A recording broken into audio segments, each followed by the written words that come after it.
The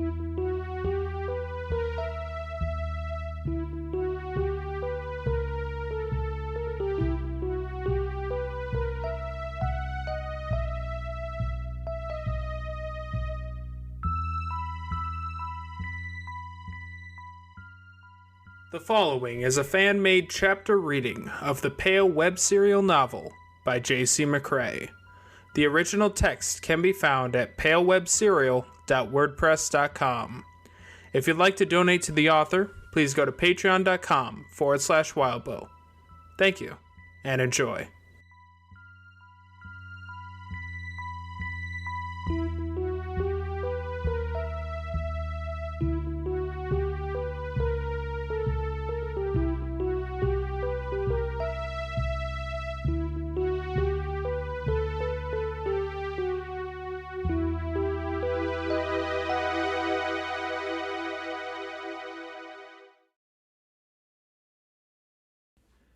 Vanishing Points 8.7 Avery.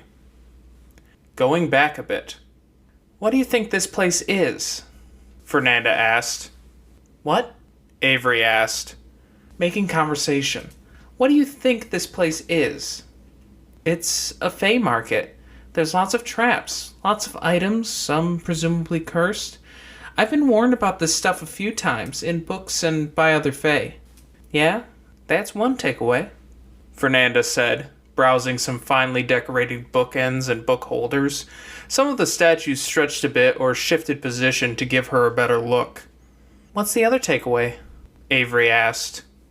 Maybe I'll share my take later. Are you buying anything? Fernanda asked. Fernanda was buying a lot. I've only got $20 and I was going to save it for the ride home. I'd rather have a decent thing to eat without making Zed pay for it than...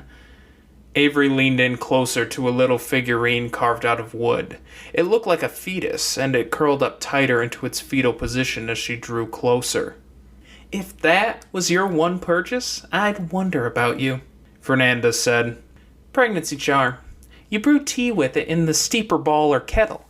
If there's an iota of a chance they could get pregnant, they will. Huh.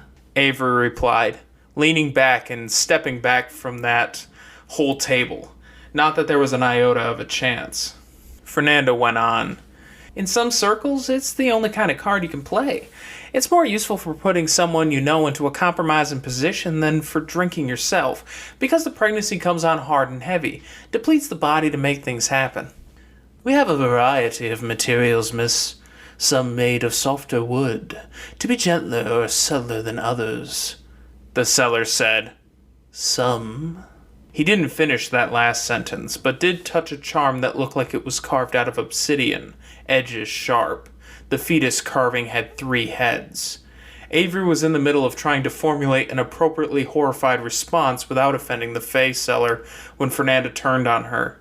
You're really not buying anything? I don't know, maybe something will catch my eye? Something for your familiar? New clothes, maybe? Fernanda asked, pairing the question with a bit of a tone and an up-down glance that carried about 5 layers of meaning, 4 of them negative. Avery's hand went to her shoulder where Snowdrop was fast asleep, tired from being up most of the night with Cherry. I like my clothes, Fernanda. We're trying to get along, remember? I think you're getting sidetracked from that. A lot of people dress up. Even your friend Verona. And you're wearing... Still getting sidetracked there, Fern, Avery said, laying a hand on her wild side tank top. She'd paired it with jeans and running shoes. Call me Fernanda, please, Fernanda replied, arch. Misnaming me is a surefire way to poison our interaction here. And dissing my clothes isn't? Avery asked. She and Verona moved away from the table. Ulysse and Eloise were violating Estrella's rule about people not pairing up with those they knew and were talking together, only really stopping students from going down the stairs at the end of the narrow bazaar or visiting 1 or 2 booths at the end, which they'd apparently decided were inappropriate or dangerous. Come, let's shop more, Fernanda said, taking Avery's hand, and the way she took it was by bumping shoulders, her arm winding around Avery's to make it impossible to do anything but walk shoulder to shoulder. Verona wasn't looking, was she? This was just Fernanda being Fernanda, wasn't it? Fernanda leaned into Avery, confiding, "Just do yourself a favor and never wear a sports bra when you're not actively playing sports." "That's a bit creepy." Avery unwound her arm from Fernanda's. "It's honest, and our instructions were not to get along or be nice, Avery. They were to improve. My experience in life has been that nice takes too long, and we meet too many people in this crazy world of ours. The best approach we can safely manage is to part ways having both benefited for the meeting. Being nice costs nothing and helps with that." "That's so like your top there, as sentiments go." "See, if you just came and hung out and were nice instead of doing that, it'd be way easier, Fernanda, and it'd leave me in a better mood. Moods come and go. The last time I met someone who was properly nice to me and that simple smile or 'how are you' actually made my day, it was a child, Avery. Now I know it for the chore it is. I know it's strategic and how nice a person is, social calculus. And it does cost to take the time, to put the energy into that. The top, a simple 'this is me' identity stamped on it instead of conveying that same message from the design of the thing, it's childish. Like a man's suit. The closer you get to the top and older you get, the more you come to appreciate the subtle tells. I'm trying to catch you up." Avery shook her head. She wasn't sure how to react, so she didn't react beyond that.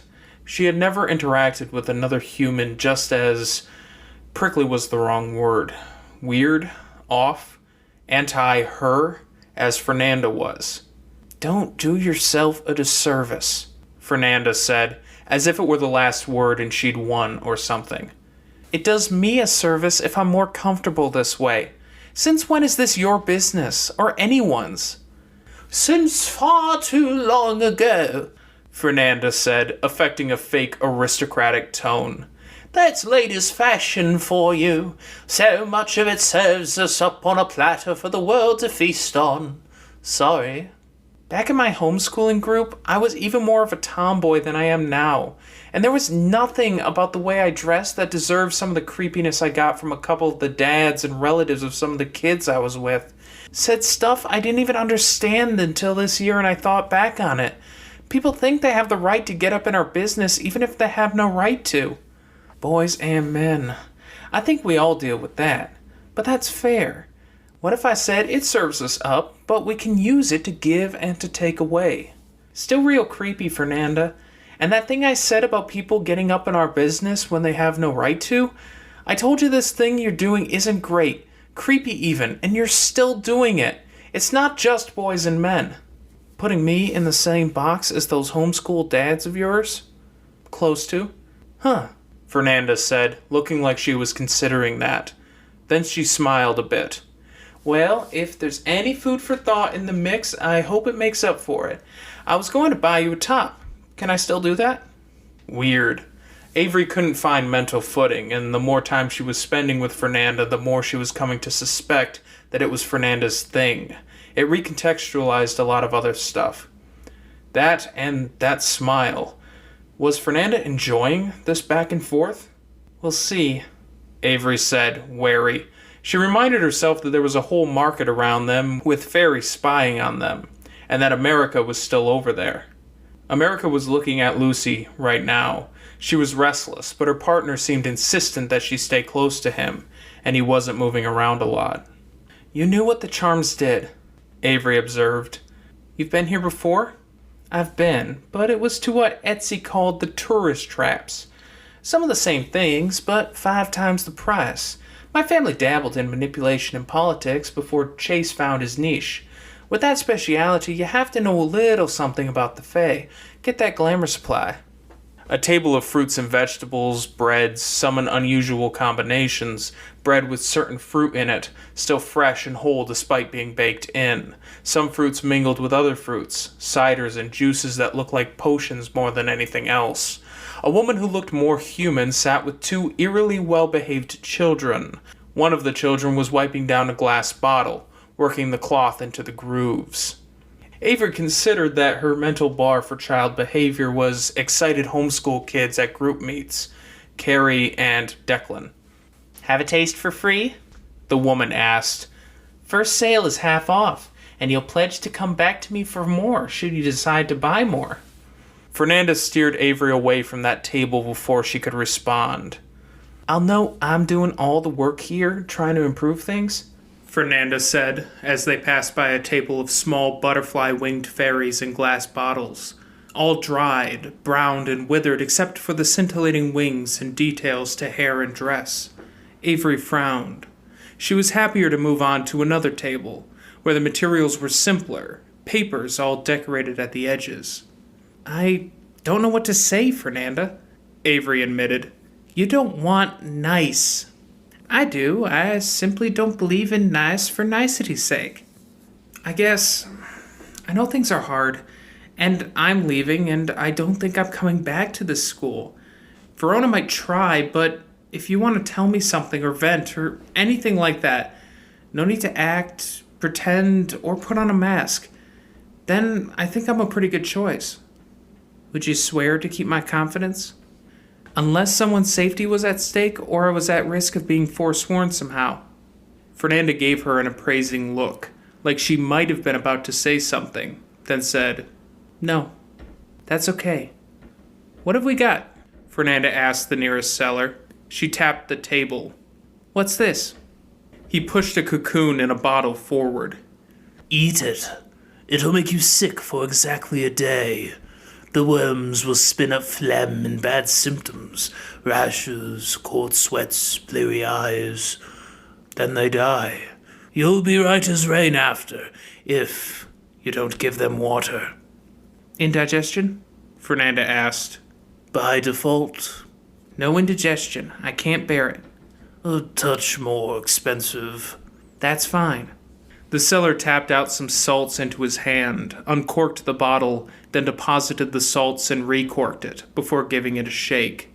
They broke up into vapor that swirled within. Wait, I think we glossed over the warning. What happens if you give them water? Avery asked. What qualifies? Fernanda sighed, impatient. If you drink water, then the worms will cocoon and multiply inside you, and you'll have 10 times the symptoms of anything similar you might find on Earth, with worms as long as you are crawling out of you. You'll have to avoid water for longer as well, to be sure you're rid of them. Thank you, Fernanda said, leaning forward, opening a little purse to dispense some glass beads. She held her hand back before paying. Give me a 20% discount and I'll keep shopping. Done.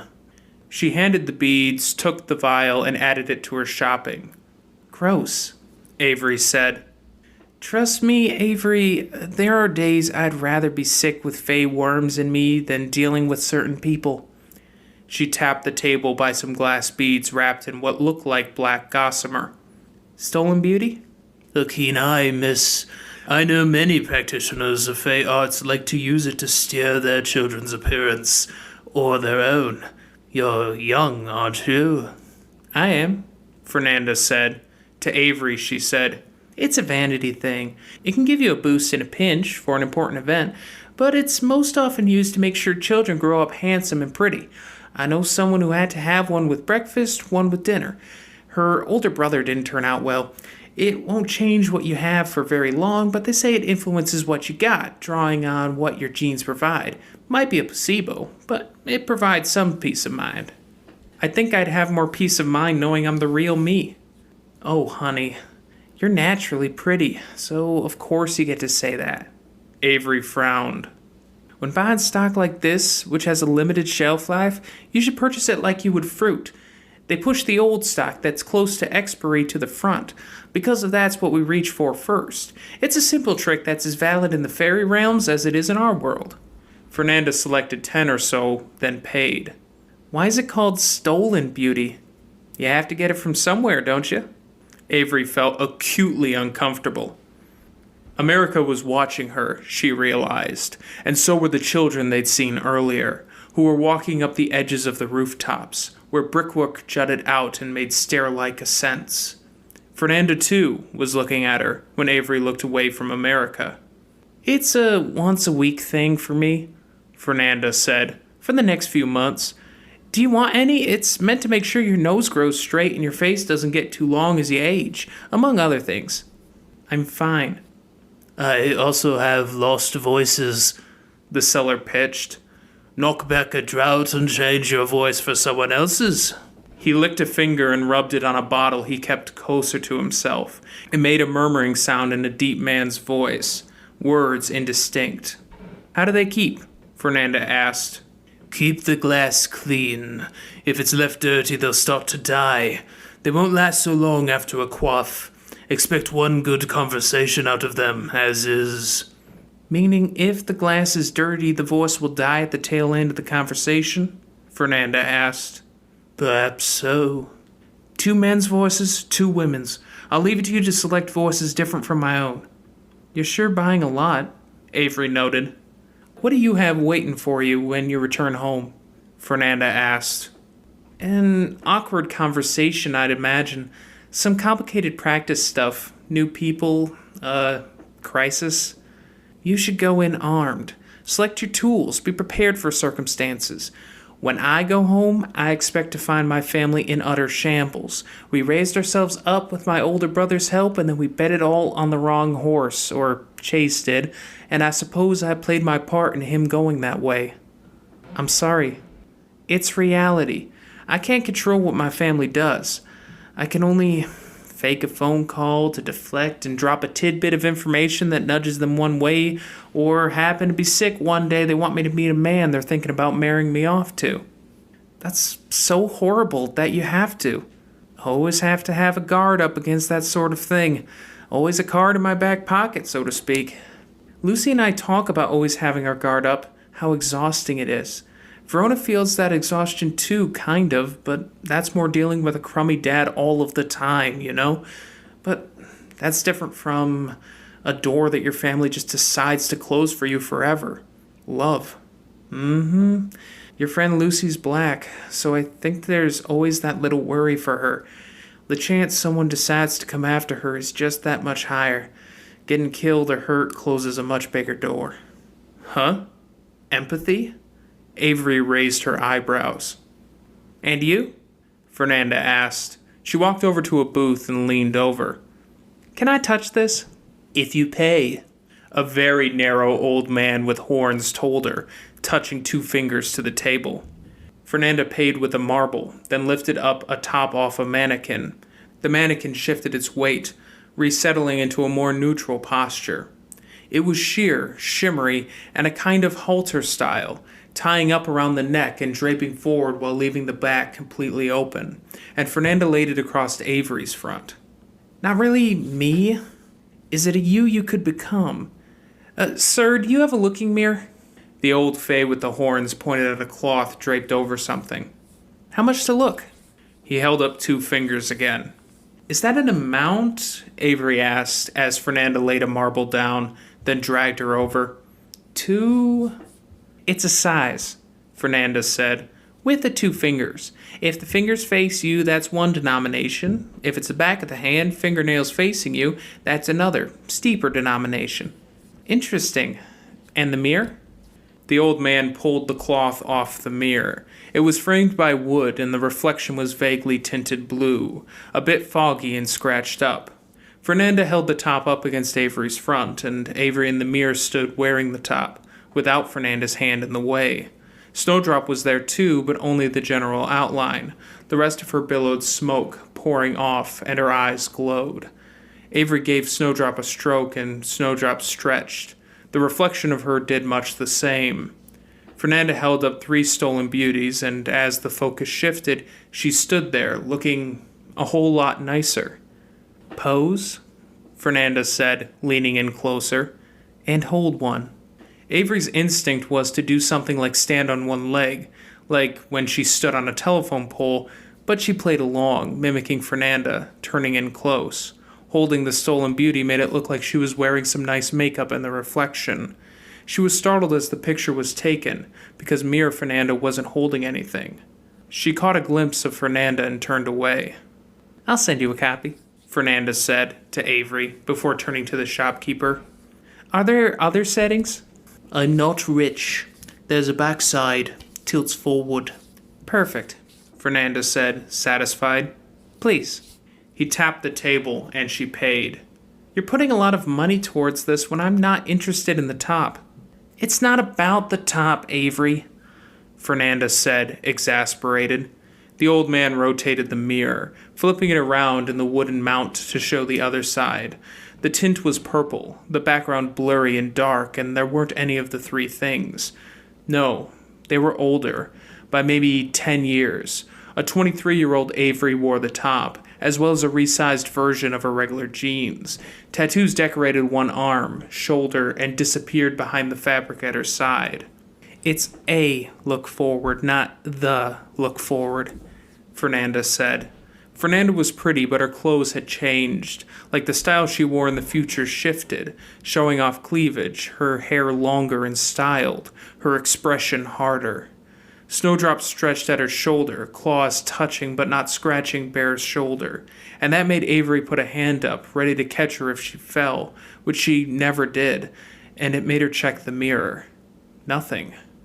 No Snowdrop. Avery and reflected Avery's hand closed, then opened, reaching, hesitated. When she stopped hesitating, she took Snowdrop, indicating for Fernanda to move the top away from her chest, then lifted Snowdrop around to the front, cradled in her arms. The opossum stirred, and Avery hugged her close, kissing her between the eyes. Snowdrop, eyes closed, tried for a lick in response but missed and hit only air. It hadn't hit home until that absence. She felt so stupid, so irresponsible, not thinking about this more.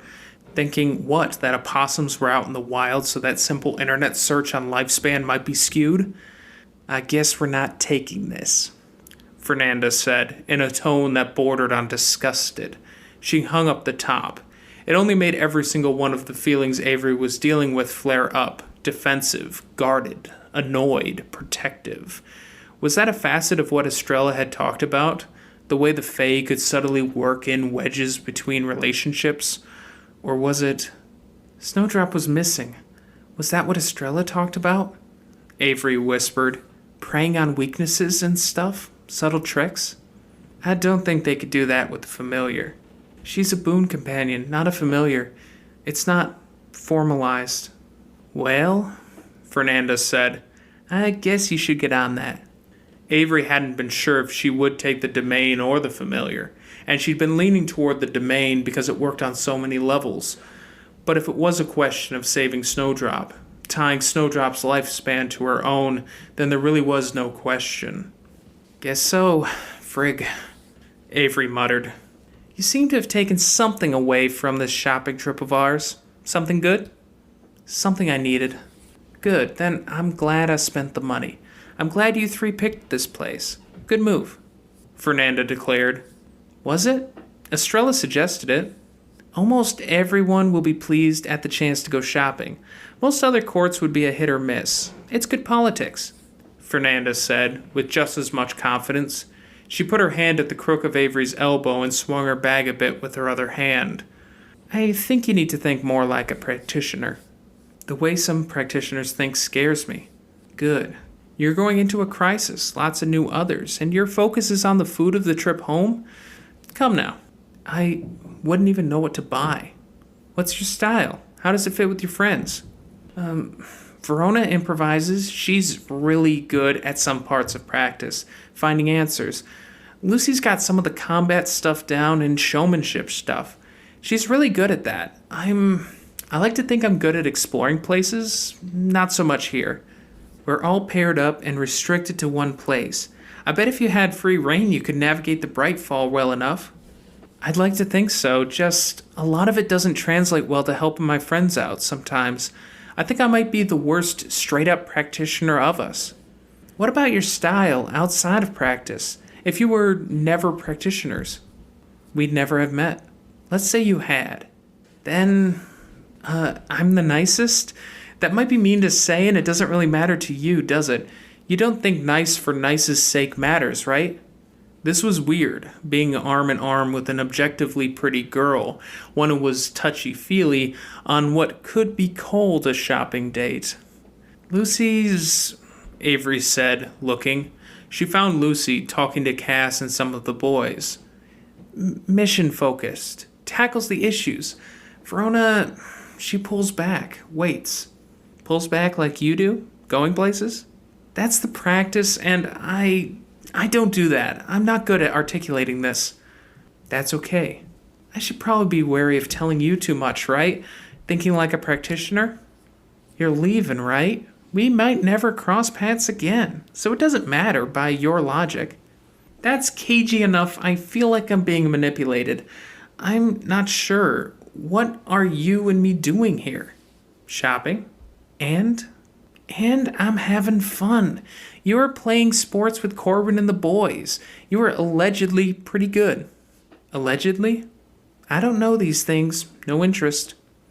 Avery made a small, exasperated sound. It's winging a ball or a puck around with lots of rules and next to no relevance to everyday life. It's set me up okay for some of the practice stuff I like. Fair, but my sport is hearts more relevant, I think. Especially when you might get married off with just a few days warning, like my cousin did. Yeah, I mean, I can see that, but I feel like we're dancing around. You know I'm into girls, right? I did not. I'm not, for the record. Okay, Avery said, a little confused because this had felt a bit like a date. Fernanda's hand still rested on the crook of her elbow as she carried Snowdrop. Are you into me? Fernanda asked. No. I've dropped my opinion of your taste. Who are you into? I liked my old classmate, but you wouldn't know her. Clementine a bit. She showed up that other night. Cute hair and she looked huggable. This is awkward. Anyone here in this crowd to give me a sense of things? This does change the top I'd recommend. Avery looked. Fernanda was so aggressively back and forth, playing this game that Avery really didn't, that she felt like she hadn't focused nearly enough on her surroundings.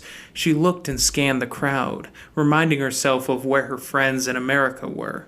Her eyes fell on a tall woman, tattooed, with clothes draped down from a single bit of metal that had a hole for the head and draped across the shoulders. A bit muscular, she had a little boy with her, a son. Fernanda leaned her head over to match her gaze roughly to Avery's. Huh. I don't know. I forfeit. Don't know what to say. Follow your heart. My heart's going nowhere anytime soon. I have it on shady authority that there's no girls for me back home, or there wasn't. Are you into boys? You didn't specify. Pretty sure no. Does Ulysse do anything for you? Avery craned her head around, looking. Ulysse was objectively nice to look at, sure, but... Nah. Safe to say you're not into boys, then. Is he enchanted or something? He's not. He's a fine specimen of boyness, that's all. So there's no one for you at home. You like running away to explore places. What if you didn't go home? And went where? Stayed at the Blue Heron? Go wherever? I've got family. Family I love. And responsibilities. Okay, I'm only asking. I do know about family and responsibility, believe me. So that leaves us to wind our way back through the conversation. I can't really remember what we were talking about before. Another skill for the practice practitioner to know. It helps to keep tabs on these things. We were talking about your style and how you approach the world. I'm getting a feel for what you want and what you don't want. Can you articulate what you were saying now, the difference between you and Verona? I touch ground. If we're all going in our separate directions, then I guess Verona's trying to reach the clouds. I'm going on trips, but I come back in the end. Hopefully, anyway. Departures and arrivals? Fernanda asked. Sure. Come on, Fernanda said, pulling on Avery's arm. Grace, important to you or no? Not really. Nice sometimes. They reached a stall where a number of fae were examining boots and shoes in a variety of styles. Dancing shoes. They keep you dancing for the full duration of the song, whether you want to or not. Running shoes, same idea. They take you to the destination, Fernanda said. Don't dance with a song without end, and don't pick a destination your body can't manage. Why would you want that? A lot of practitioners will buy them. It's not to ensnare others, Fernanda said. Sometimes your family sends you a task and you have no other choice but to follow through. If Nicolette was assigned a task by Alexander and she had to be there by noon the next day, it can make sense to have the shoes. If her car crashes, she can say a word and ensure she gets there. She might pass out or damage her feet, but she'll be there. The mention of Nicolette was something of an escape. You get along with Nicolette. I do. Nothing given. Keys, Fernandez said as they reached a booth with a number of keys. Script in a loopy writing Avery couldn't read was penned out on papers beside each key, which was spaced a set distance from the others. Fernanda, you're focused a lot on me, but I'm not that interested in buying some magic item that's a perfect fit for me. I am, Fernanda said firmly. So shush. Okay, not objecting, if that's what you want to do. But why are you being so nice to me? Why is it so important that one hockey team scores the most points? Goals, not points, and it isn't, I guess.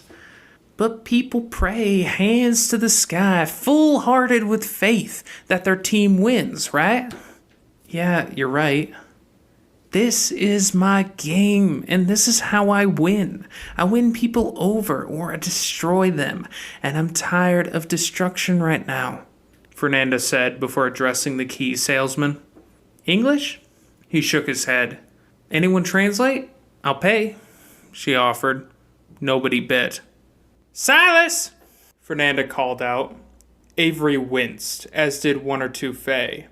It was that leap, that sudden swing from one tone and manner of address to another abrasive one that threw Avery a bit. And Fernanda was smiling. Silas walked over, arms folded. Avery, your friend Lucy and Estrella are negotiating prices about questions you want to ask. Oh, do they need me right now? Don't you dare, Fernanda said. I want you to buy something. Not just yet. What did you want? Can you translate? Fernanda asked. Which ones are you interested in? All of them. He made a face, but he pointed. Opens any door to open flame. You just put it in a keyhole, turn, and you get a furnace on the other side?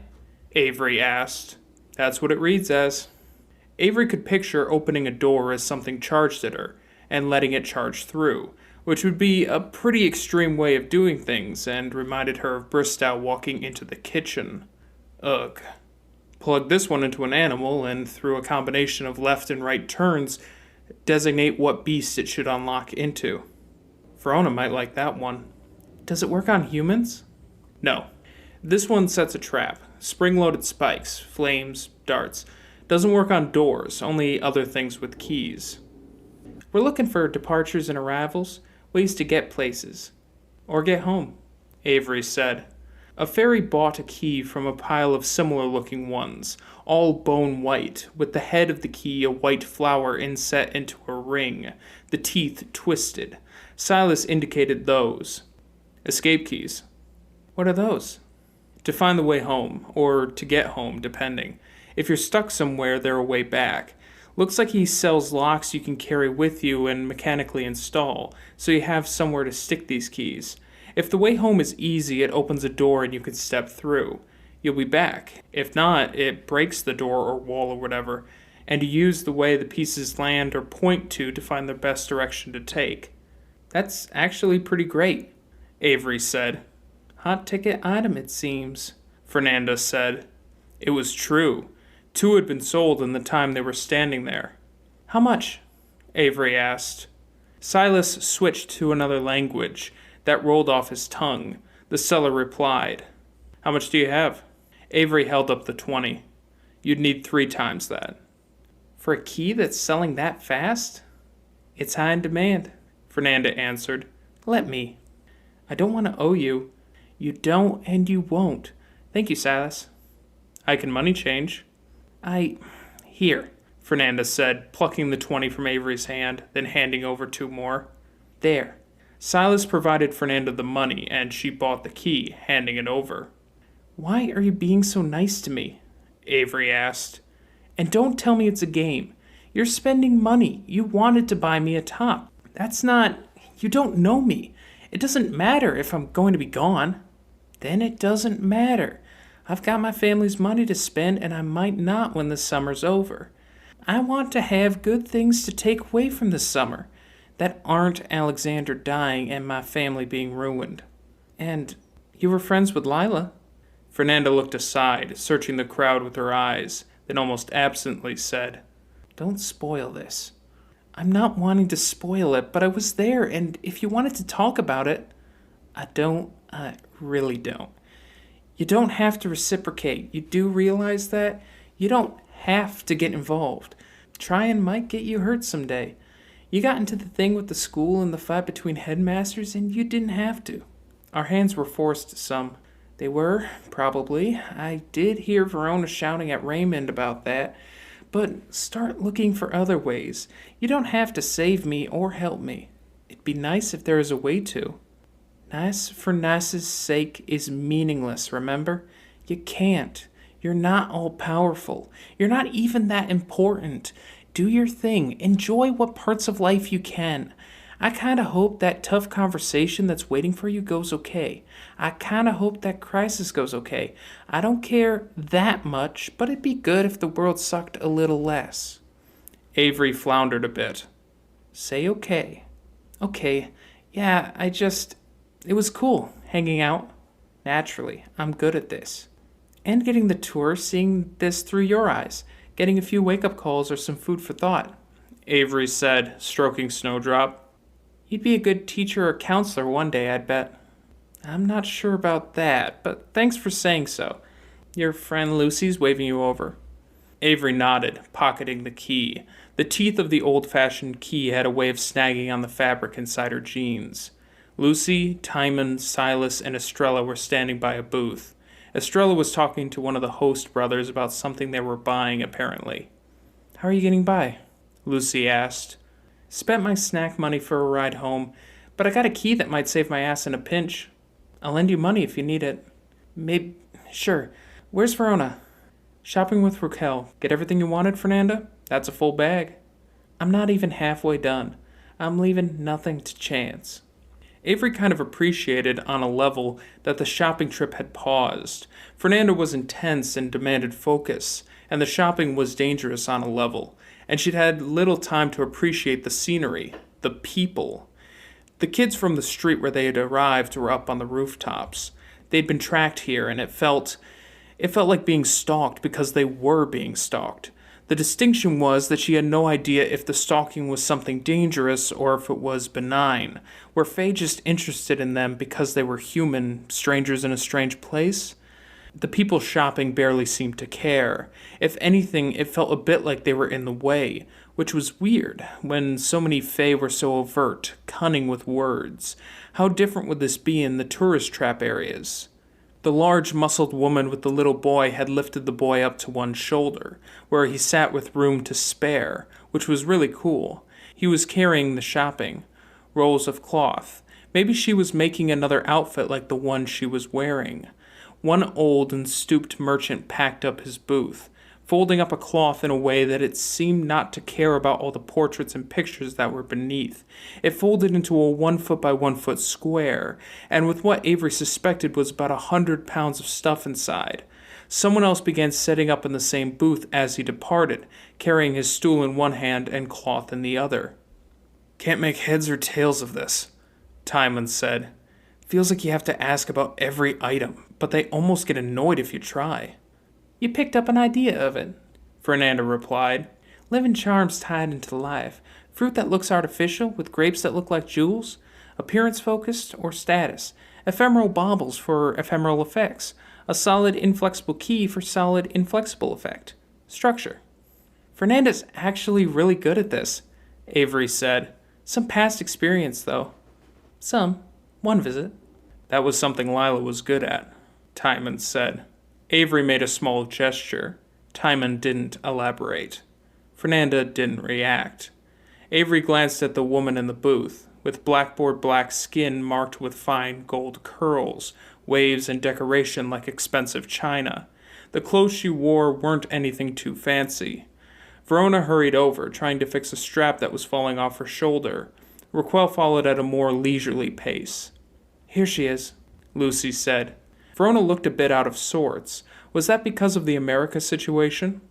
America was looking impatient and frankly looked a bit bored. It would be weird if Verona was more alert for that stuff than Avery, for once, which made Avery feel guilty. She leaned in closer, whispering, "Keeping an eye out for America?" Verona nodded.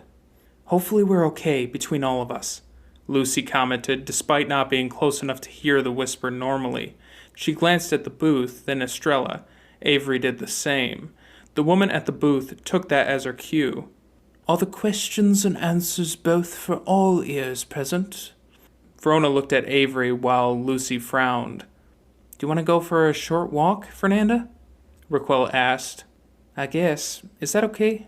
Fernanda asked. "Yes," Estrella told them. Timon stood up, stretching a bit, and walked over another 2 booths.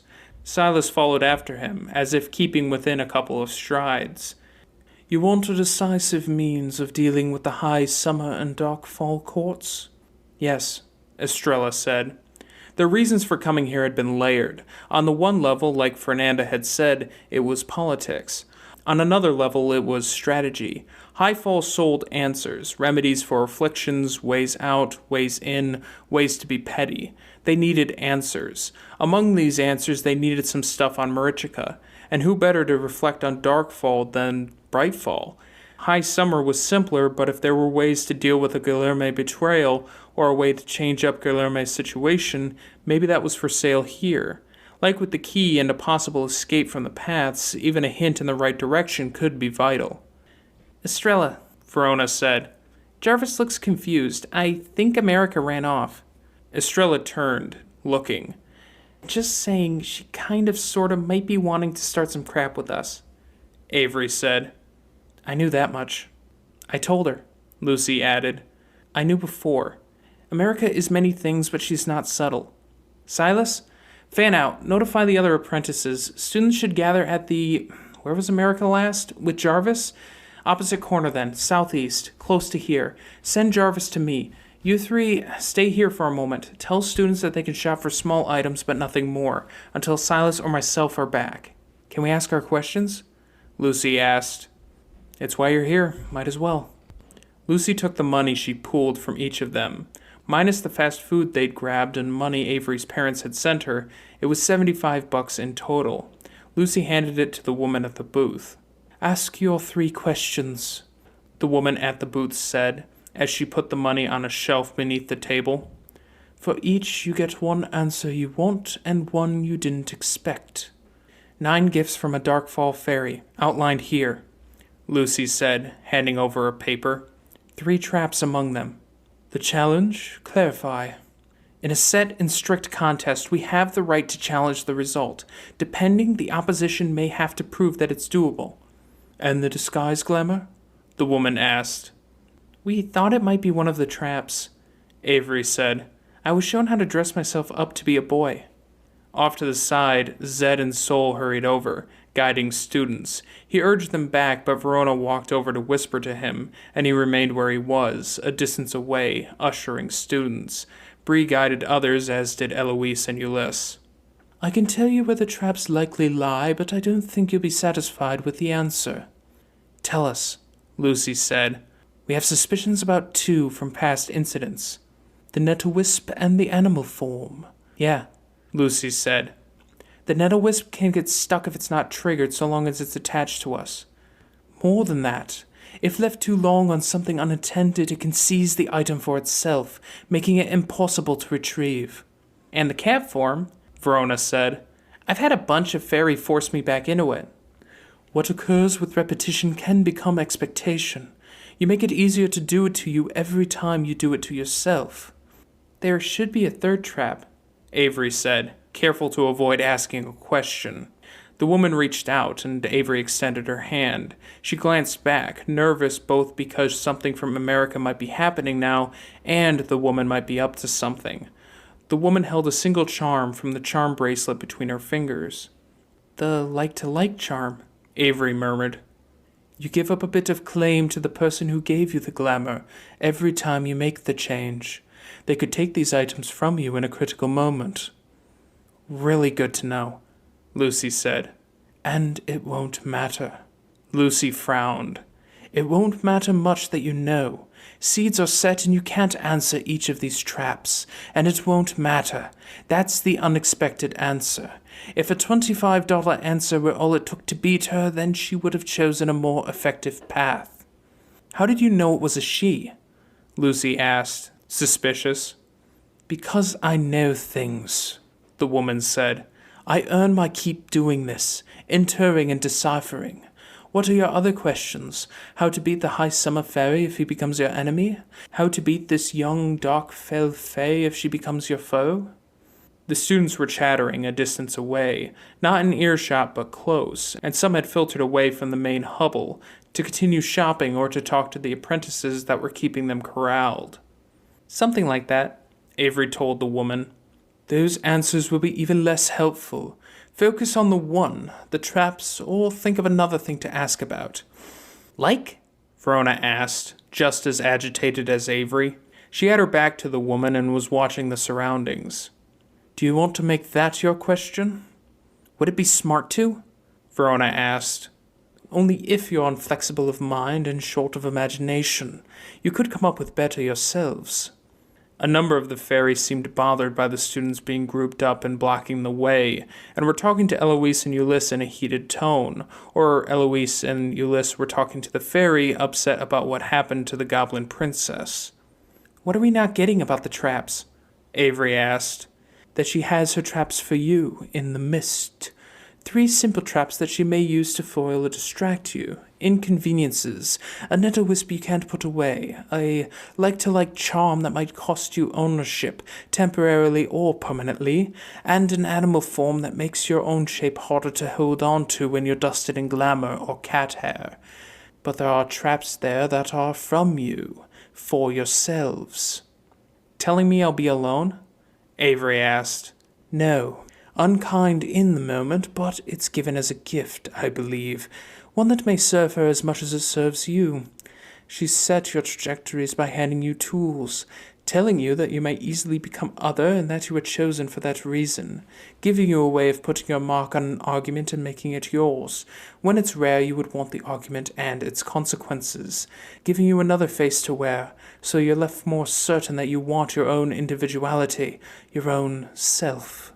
She met Avery's eyes as she said that last bit. Is that a trap? Avery asked. They're traps in another way? Only if you let them be. Knives put into children's hands knowing they may either put them to use or, more likely, do themselves or others harm. This isn't the answer to your question. It is a good backing for that answer. Backing? Verona asked. She's young, as fae tend to be. She hasn't yet learned patience. You may be among her first targets as these things go, and as a result, she's... Blown her wad? Verona asked. Played her full hand, when one card would do. This is the critical takeaway from the traps and the many gifts, that the fae you're dealing with has little experience with humankind. She was born in Darkfall. That's apparently rare? Avery said. I would imagine she has toyed with humans before, but she's never had a proper target fall into her hands. Except maybe Charles, Lucy mused. Charles is such an easy target, it's like shooting dead fish in a barrel full of bullets, Verona said. You're such a poet sometimes, Lucy said, dry. She may still be learning how humans move and react. It's experimentation more than manipulation, observation more than infiltration. You may find it easier to slip her interference as long as you stay close to humans. Ugh, Verona said. Daniel, Lucy said. He hurt her, caught her off guard. Because he was human? That's your standard answer. The answer you won't expect is that I can infer who she is. There are ways to find out the totality of her past. What do we make our third question? Verona asked. How to get those answers? We might want to make it fast, Lucy said. I think our classmates are restless. I told Zed Estrella gave us the A-OK for this, Verona clarified. I don't want to push it too far, and I feel like we're sticking out as easy targets, so long as we're standing over here and the rest of our classmates are over there. We should ask about Guilherme, Avery said. The high summer phase falling to winter, Lucy told the fairy woman behind the table. Is there a way to stop it? Killing him. Besides that, Lucy told her, decline is inevitable. Can we delay it? If it's motivating some awful behavior... The fairy woman was already shaking her head. Avery thought of Snowdrop again, gone from her shoulder. She stroked her pet. If he's as close as I infer, then no. The delays won't be meaningful. What is meaningful is how things sit toward the end. The roads available to him are narrowing down to one. If you know what stores remain to him, then be mindful of where he is and what he does as the last story ends. That may be him forevermore. That should be the expected sort of answer to the question. As the Carmine Beast thing resolves? Avery wondered. What about the unexpected? Verona asked. Unexpected? He will remain himself much as you know him now, and it will be harder than you expect to deal with. That's not great, Lucy said. No, a fall to winter rarely is. You should go to your classmates. You were more upfront with us than a lot of Fae we've dealt with, Lucy noted. Many here are.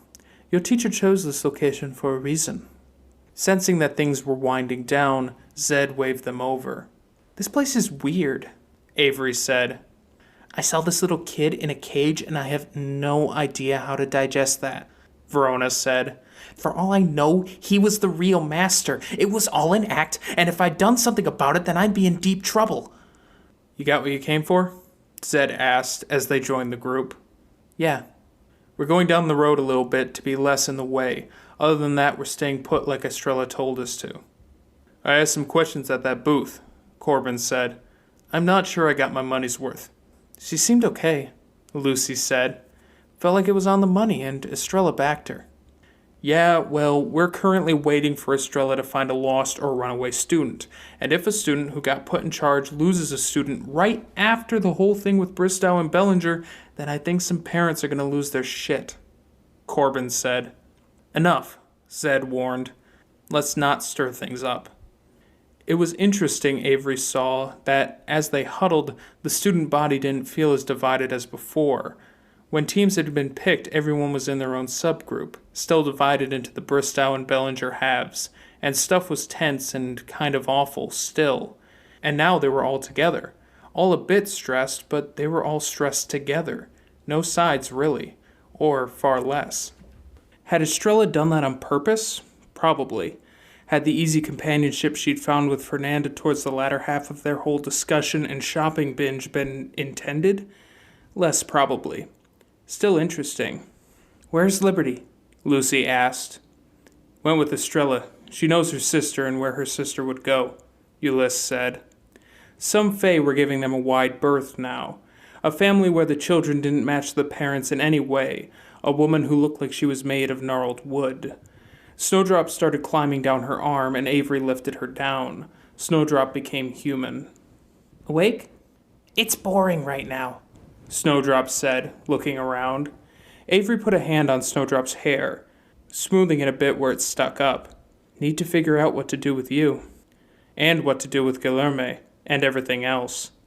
Rain began to fall in fat droplets. Each seemed to strike a surface with the intention of making specific noise, the lightest of taps of drumsticks on stones and leaves. Rain doesn't fall in a place like this unless someone wants it to, Eloise said. What does that mean? Zed asked as the rain steadily increased. It might mean someone set a fire or created a mess, and the rain is intended to put the fire out or wash away the mess. Droplets on warm stones made the faintest mist, little bits of water refusing to settle or back down. A haze covered the ground. Shoppers continued shopping with little care. Kids jumped in the growing puddles. Some students pulled out raincoats. Avery almost did. She had a waterproof jacket with a hood that could be clipped onto her bag. She held off, saw Fernanda huddling over, looking uncomfortable, and handed her the jacket instead. Fernanda didn't say no. Wow, Verona said under her breath. Smooth. Avery moved to backhand Verona as lightly as possible in the cheek, but Verona turned her head at the same time and Avery whapped her in the mouth instead. Wow, Verona muttered. Also, ow. Be good, Lucy told them, before lightly whapping Avery in the mouth. It didn't hurt, but the reciprocation made Verona smirk. Always, Snowdrop assured Lucy. The rain came down heavy, and it caught oily rainbow hues from residue, glamour residue, on stones. It gave new life and light to murals, and cast other details in fog that lingered at waist level. Water soaked Avery head to toe.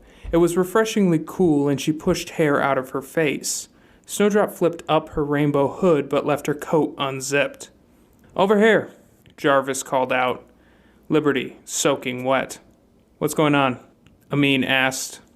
America slipped away to open some goblin holes, Liberty said. Trying to raise an army here to stir up some trouble, create distractions. And the locals were pretty on top of it. They're keeping the goblins in. But America slipped away and Estrella can't find her. Fae aren't good at blocking the holes or getting rid of them, so I helped her for a few minutes. I might have to stay. America will be upset I helped. It's good you did, Zed told her. What is she thinking? She's mad and she doesn't know how to deal with it. Estrella doesn't need you to keep plugging up holes? Zed asked. She says Silas should take us back to the spot we came in. The way through is thinner there. I can escort and deal with goblins, then I'll go back and keep helping. She being Estrella? Silas asked. Yes. She wasn't forced? No knife to her throat? Easy does it, Silas, Zed said. She wasn't, Liberty said. I tell you this in good faith. I'm hoping if I cooperate, I can tell you guys to go easy on her and you'll listen. Liberty was cool with us earlier, Avery said. I mean, I could do without nearly falling off the bridge, scraping myself up, but she could have been way less cool. Let's go, Silas said. The distinction between the fairy who were here and couldn't spare them a second thought or glance, and the fairy who were watching was much more stark now. Figures off by the wayside had to stand close enough to peer through the rain, while others came, went, and bought things. Materials, food, trinkets, cloth. They backtracked, and the scenery had all changed.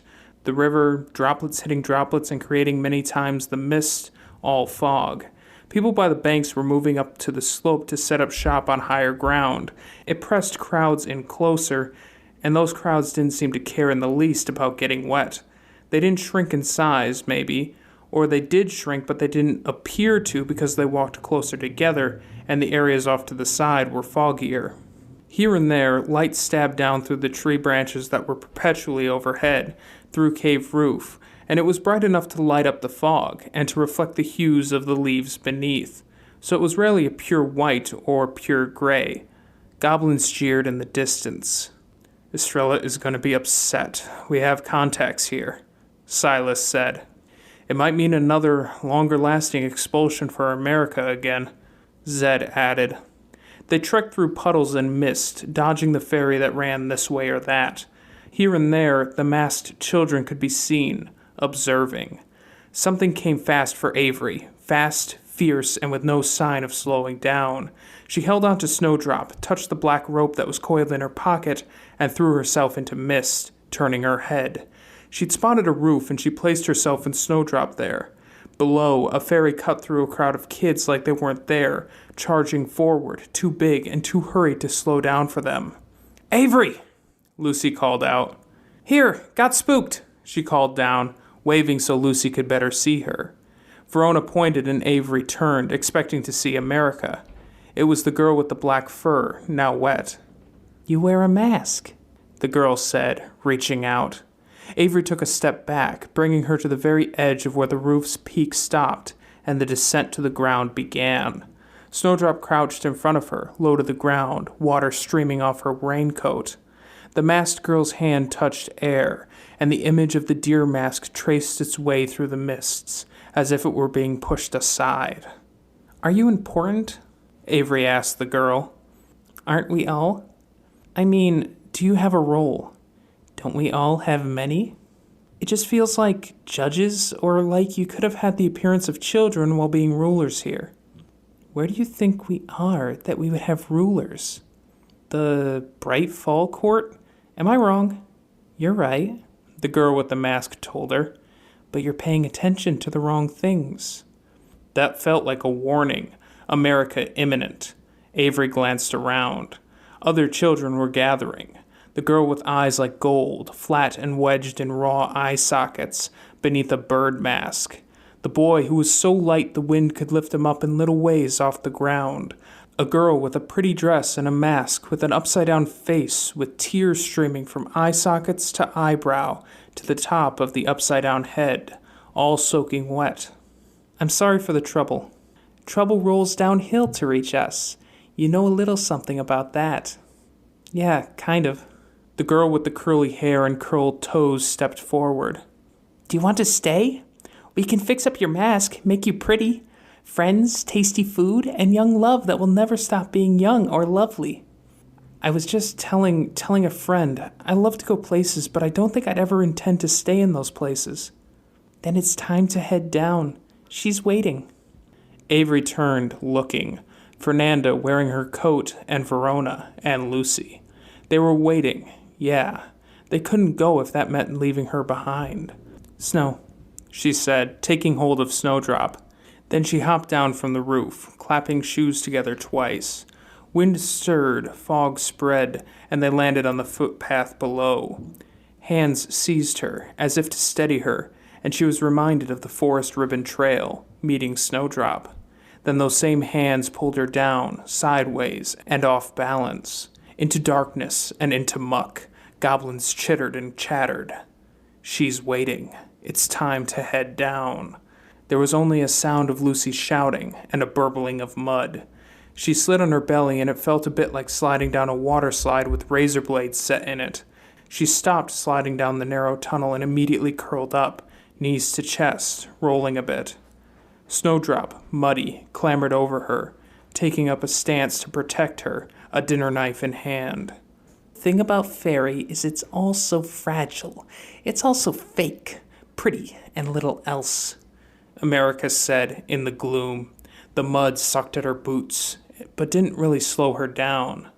The thing about me, Avery grunted, is that I'm probably the wrong person to drag in this situation.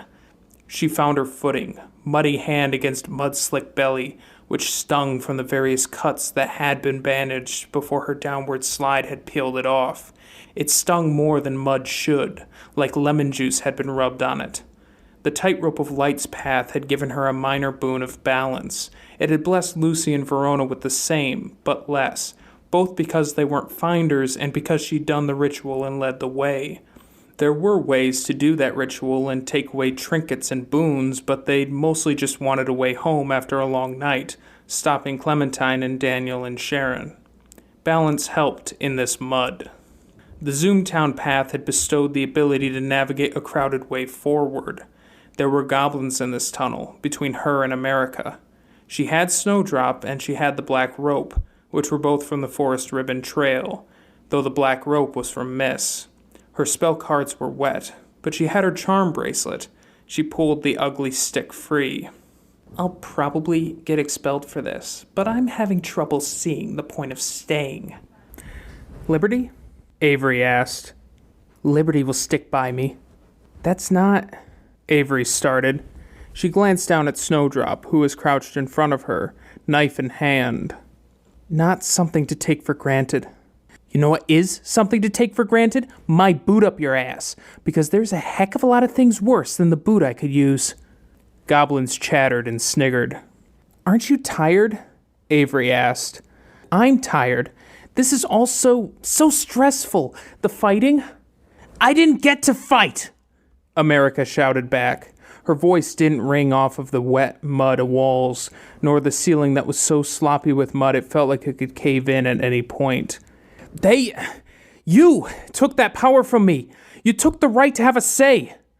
Avery's eyes adjusted to the gloom. Her sight helped her to see America and see the goblins. She could see charms on a chain that was wound around America's arm, spiky and vicious, ready to use. The staff she held with giant rail spikes driven through the shell at the top. She was out-armed. You're doing this because you think you missed out? My dad doesn't get me. He loves me, but he doesn't get me, so he goes and he gets sent to jail sometimes and crap, and he'll ask how I'm doing and if I need anything, but he won't. He doesn't care. That has nothing to do with me. But it does, don't you see? Teachers either hate me or want to mess with me or both. Classmates are scared of me or hot for me or both. If we're just returning everything to normal, then that'd be great, but you guys scared Alexander off and I didn't get a say. The whole point of this, of these guys, of my way of life... She smacked the staff into the muddy wall. It stuck as it came free. Is I get a say. One way or the other. A bit of anarchy. I could say fuck the system, unless the system earns better. And Alexander was nice to me, and Uncle Toadswallow was life-defining for me, and you scared away one, and you stole the other, and I guess I'm making sure I have my say now. And I say eat shitty mud. You guys, see if you can make her eat shitty mud. The goblins didn't move until she prodded one with the end of her staff. It started forward, hard to see in the gloom, except for the glow of its eyes and certain light. Snowdrop collided with it, tackling it into muck, but the others were coming. And America was holding the head of the staff close to her mouth, whispering to it, big slimy spell incoming if yesterday was any clue. She couldn't let Snow be the bodyguard here. She had to meet the problem. Making her shoes tap was hard in mud that buried her up to the shoe tops, but she stepped back, found something solid, and kicked twice, hard enough to punch shoe through mud, activating the diagrams on her spare running shoes. She leaped, over Snowdrop and over incoming goblins.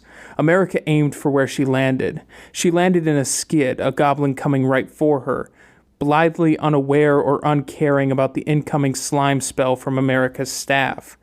And Avery lifted up her leg, kicking it twice, activating her shoe again. The third kick let her throw herself against the curved side of the tunnel, sliding up it, where she banked off it, into the air, suspended for a moment. Her sight was a good clue of where her enemies were turning. She was right over America, who swung the staff blindly her way, but... she could use the black rope, while they couldn't see her clearly, between gloom and her unexpected movement. She landed on hands and knees in the mud behind America. The girl was taller than Avery by a head and a half, and that mattered very little after Avery knocked the legs out from under her. Avery pushed the staff aside, submerging it in mud. In the process, something jagged and rigid dragged across her arm. "You're ruining things for classmates!" Avery shouted. "Fuck my classmates! And Liberty. Liberty can deal. Don't do that." Avery raised her voice.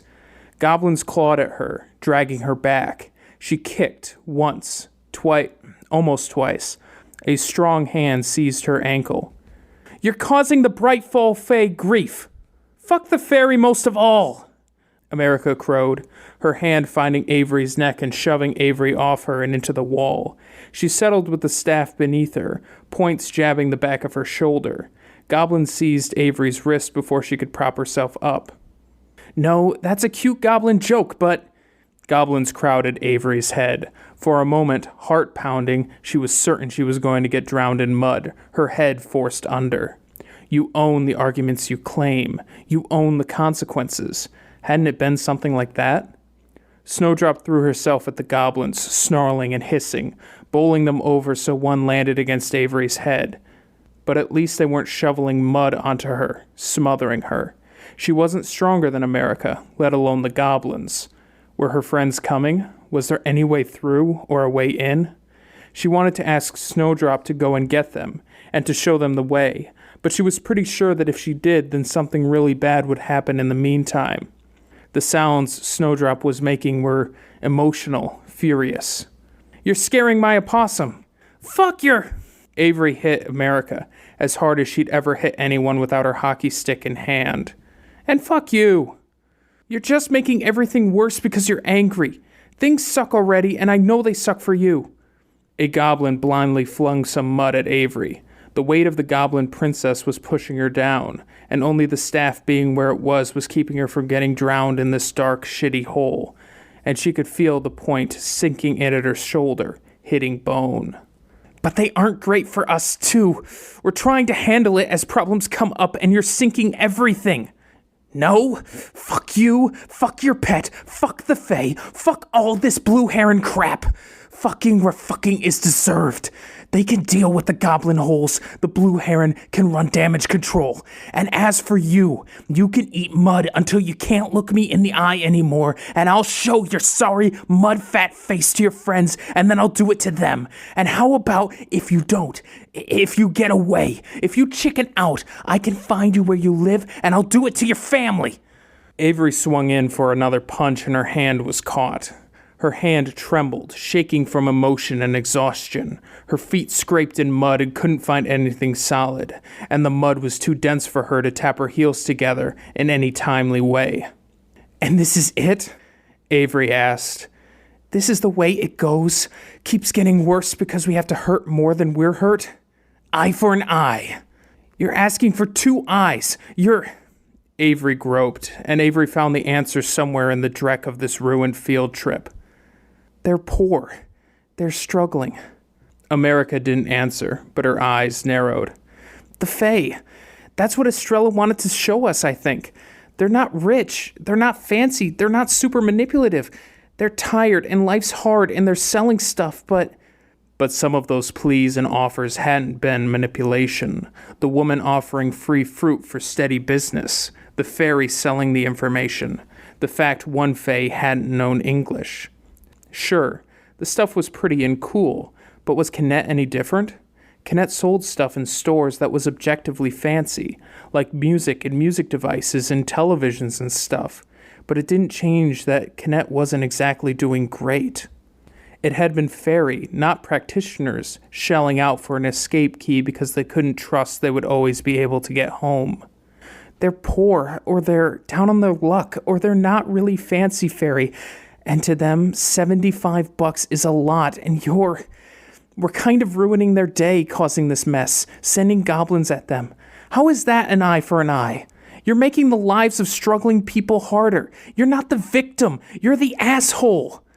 America didn't let up, but she didn't retort either. They wrestled.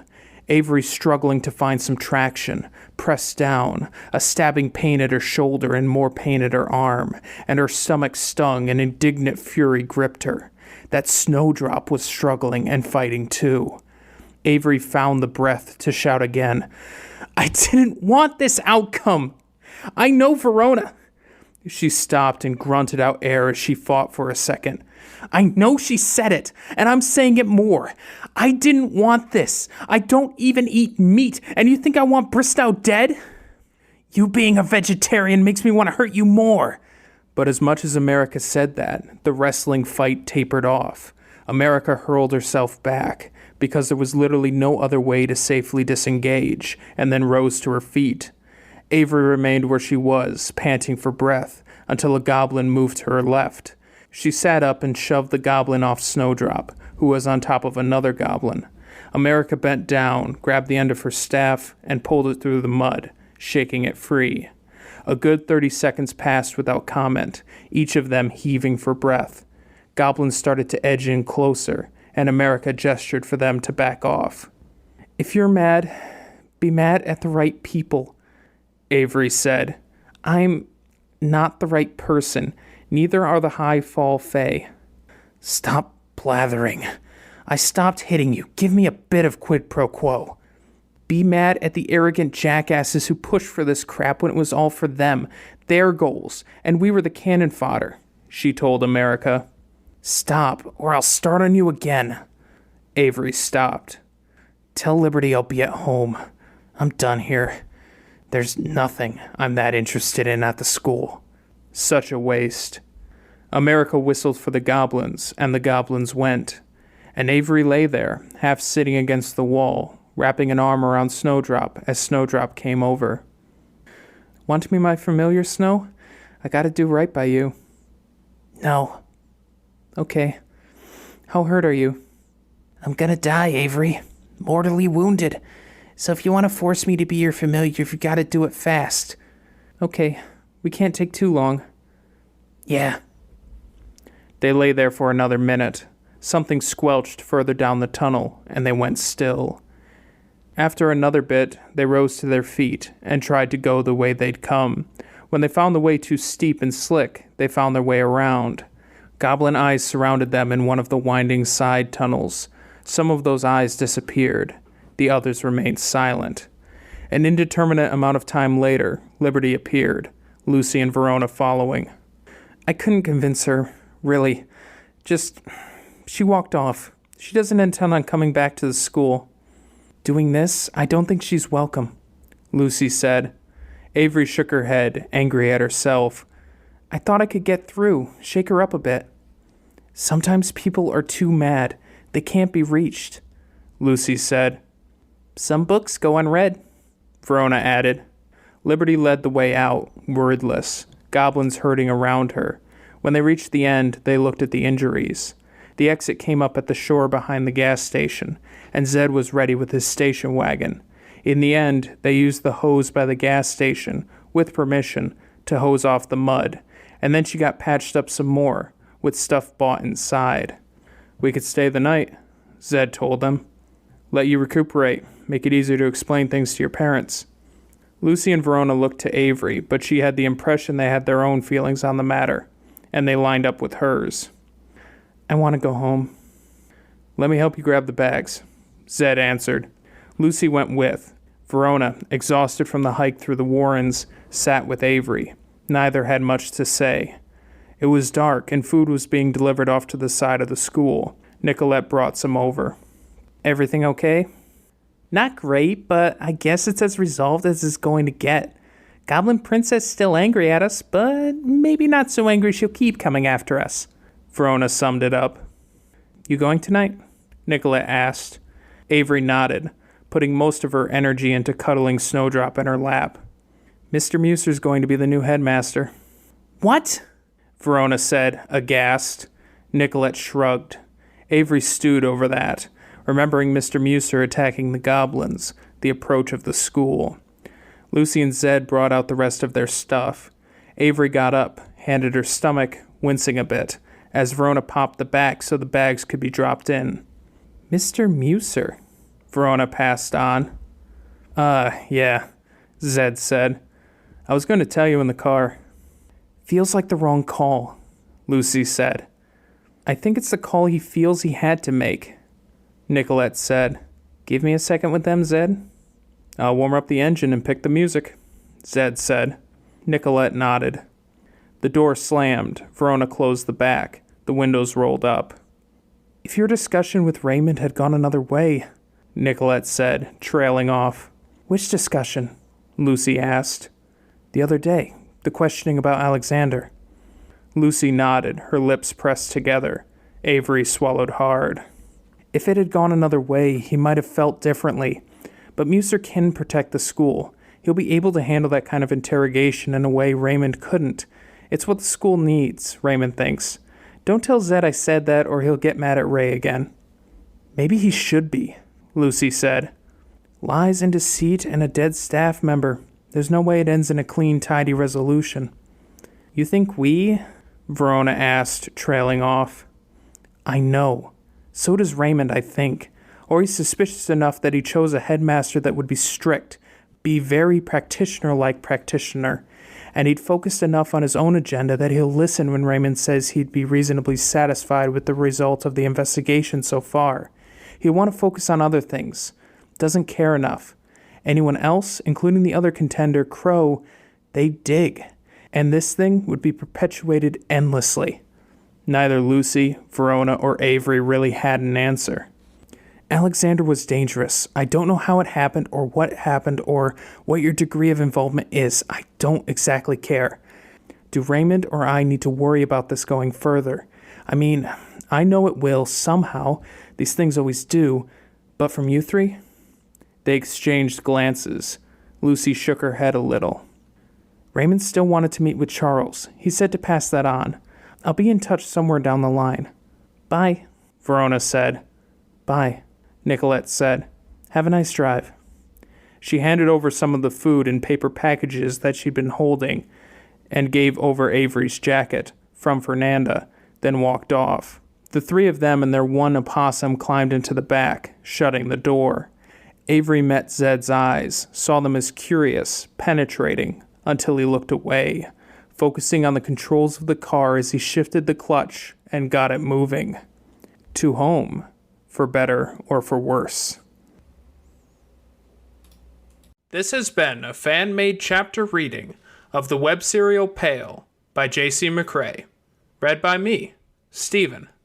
The original text can be found at palewebserial.wordpress.com. If you'd like to donate to the author, please go to patreon.com/Wildbow. Thank you.